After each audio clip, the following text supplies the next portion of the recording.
Good morning dear students, welcome to Narayana live classes.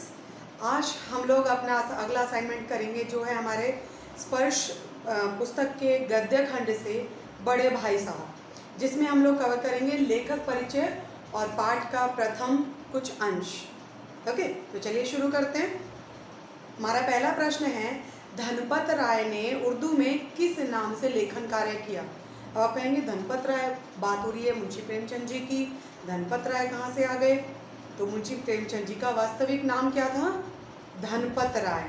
Okay, और वो उर्दू में भी रचनाएं लिखते थे। और उर्दू में किस नाम से लिखते थे वो? वही प्रश्न हमसे पूछा गया है। तो किस नाम से करते थे उर्दू में लेखन कार्य वो अपना? नवाब राय के नाम से।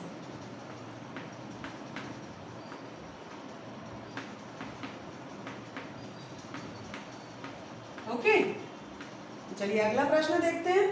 प्रेमचंद जी के उर्दू में प्रकाशित पहली कहानी का संग्रह कौन सा है? मीन्स उन्होंने जितनी भी कहानियां लिखी उर्दू में, उनका जो कलेक्शन था, संग्रह, एक साथ कई सारी स्टोरीज जब पब्लिश होती हैं, छपती हैं, प्रकाशित होती हैं, उसे संग्रह कहते हैं। तो वो कौन सा था, उसका नाम हमसे पूछा है।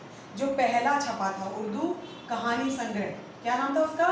सोज़े वतन। सोज़ ए वतन उर्दू में था। तो देखिए नाम भी बिल्कुल वैसा ही है। चलिए अगला देखते हैं प्रश्न हमारा कि लेखक के कुछ प्रमुख उपन्यासों के नाम लिखिए। जैसा कि आप जानते हैं कि प्रेमचंद जी प्रसिद्ध उपन्यासकार रहे हैं। हिंदी साहित्य में उनके बहुत ही बेहतरीन उपन्यास हैं। उन्हीं में से जो कुछ महत्वपूर्ण हैं उनके नाम हमें लिखने हैं। तो आइए चलिए देखते हैं। तो सबसे महत्वपूर्ण जिसके लिए उन्हें माना जाता है, गोदान, ये सभी उनके उपन्यास हैं। दूसरा है गबन। गबन, गोदान मतलब गाय का दान करना। और गबन का अर्थ क्या होता है? जब हम चीट करते हैं, जैसे बैंक वगैरह में जो पैसे वगैरह होते हैं उनको चीटिंग से अपने पास रख लेना, या उसके लिए धोखाधड़ी, हिसाब किताब में गड़बड़ी करना, दैट्स कॉल्ड गबन। तीसरा है प्रेम आश्रम। प्रेम आश्रम मीन्स प्रेम का आश्रम, ऐसी जगह जहां पर केवल प्रेम हो। ओके, सेवा सदन, ये सब उनके उपन्यासों के नाम हैं। सेवा सदन। इसके बाद निर्मला। उसके बाद है कर्म भूमि।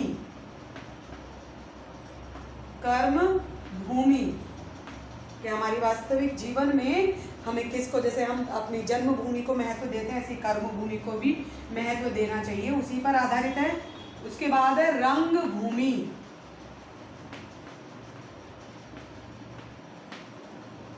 कायाकल्प।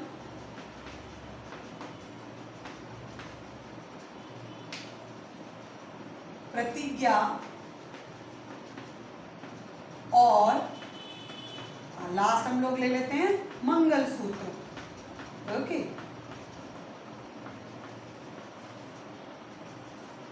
लेकिन मंगलसूत्र पूरा नहीं हो पाया, इसीलिए मंगलसूत्र नाम का जो उपन्यास है वो अपूर्ण है, अभी उसकी कंप्लीशन नहीं हुई थी, हो पाई थी, अंतिम रचना थी उनके उपन्यास की। तो ये हमारे प्रमुख उपन्यास है जो मुंशी प्रेमचंद जी ने लिखे, जो प्रेमचंद जी द्वारा रचित है। चलिए आगे करते हैं हमारा चौथा प्रश्न।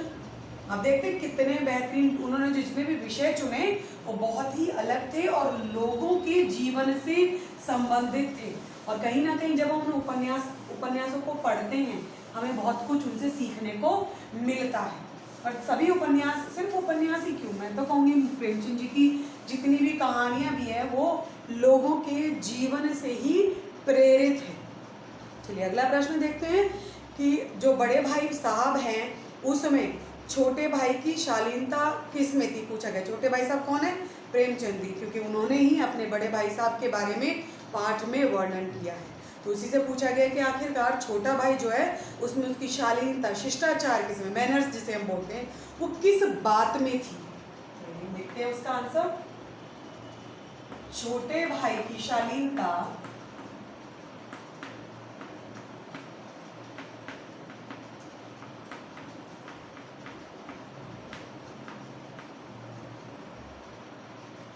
बड़े भाई के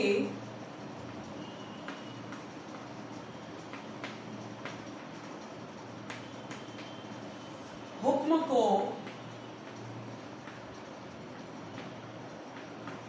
कानून समझने में थी, कानून समझने में थी। और क्यों ना हो, क्योंकि जो घर में बड़े होते हैं वो हमेशा हमारे लिए अच्छा ही सोचते हैं, अच्छा ही कहते हैं, इसीलिए हमें हमेशा उनकी बातों को मानना चाहिए, उनके कहे के अनुसार ही कार्य करना चाहिए। यही छोटों का फर्ज होता है, उनका कर्तव्य होता है। तो यही बात है कि शालीनता, कर्तव्य, जब हम अपने कर्तव्य को अच्छे से निभाते हैं तो वही शालीनता और शिष्टाचार के अंतर्गत आता है। तो इसीलिए कहा है कि बड़ों के हुक्म को मानना ही छोटे भाई की शालीनता इसी में थी। अब कौन स्वभाव से बड़े अध्ययनशील थे, किसके बारे में कहा गया है पाठ में? अध्ययनशील, अध्ययनशील मीन्स पढ़ाई में लगे रहना के लिए शब्द आया है। तो कौन था वो व्यक्ति जो अध्ययनशील था, हमेशा पढ़ाई में लगा रहे? किसके बारे में वर्णन किया गया? कौन थे? बड़े भाई साहब। Very good.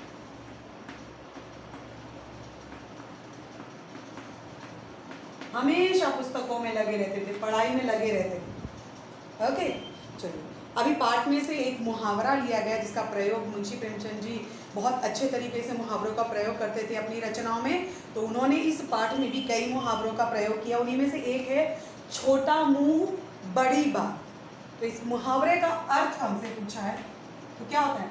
हैसियत से बढ़कर बात करना। और हैसियत सिर्फ पैसे की नहीं होती है, उम्र की हो सकती है, स्टेटस की हो सकती है, ज्ञान की हो सकती है। ठीक है, तो छोटा मुंह बड़ी बात मुहावरा है, उसका अर्थ क्या होगा? हैसियत से बढ़कर बात करना या कहना। ओके,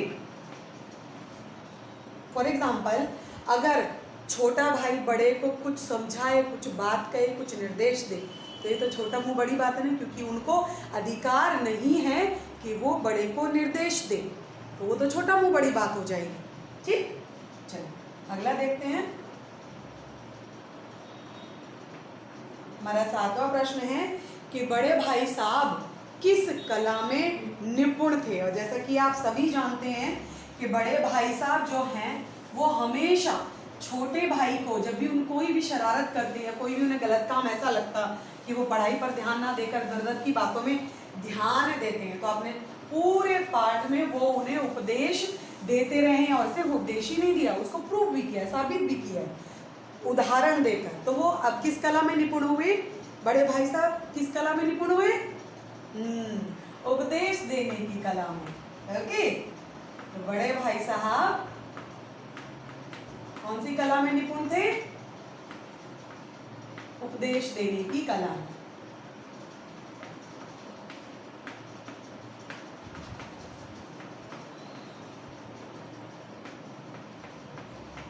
निपुण क्या होता है? परफेक्ट, जिसे कोई भी कार्य बहुत अच्छे से आता है, कुशल जिसे हम बोलते हैं। हमारा अंतिम प्रश्न है, फिर से एक और मुहावरा दिया गया है, बूते से बाहर। आप कहते हैं ना कि किसी को कोई कार्य करने के लिए दिया गया और वो कहता है कि ये तो मेरे बस से बाहर है, मेरी कैपेसिटी से बाहर है, मैं कैसे कर पाऊंगा, तो उसी के लिए मुहावरा होता है बूते से बाहर। मतलब वश में कोई कार्य नहीं होना, अपनी क्षमता से बाहर होना। बूते से बाहर मुहावरा है, उसका अर्थ क्या होगा? अपने बस के बाहर, या और क्या लिख सकते हैं हम लोग? सामर्थ्य के बाहर। सामर्थ्य को क्या कहते हैं? क्षमता। ओके, कैपेसिटी, सामर्थ्य के बाहर। दोनों में से कोई भी अर्थ आप बूते से बाहर मुहावरे के लिए लिख सकते हैं, या तो अपने बस के बाहर, या बस के बाहर, या सामर्थ्य के बाहर, जो हमारी क्षमता के अनुरूप नहीं हो। ओके, सो मुहावरों का प्रयोग बहुत अच्छे से सेंटेंसेस में, वाक्यों में जब किया जाता है तो हमारी भाषा बहुत अच्छी निकल के आती है। और प्रेमचंद जी तो इसके लिए हैं ही मशहूर, पूरी तरीके से प्रसिद्ध है। तो that's all for today from my side. Thank you so much.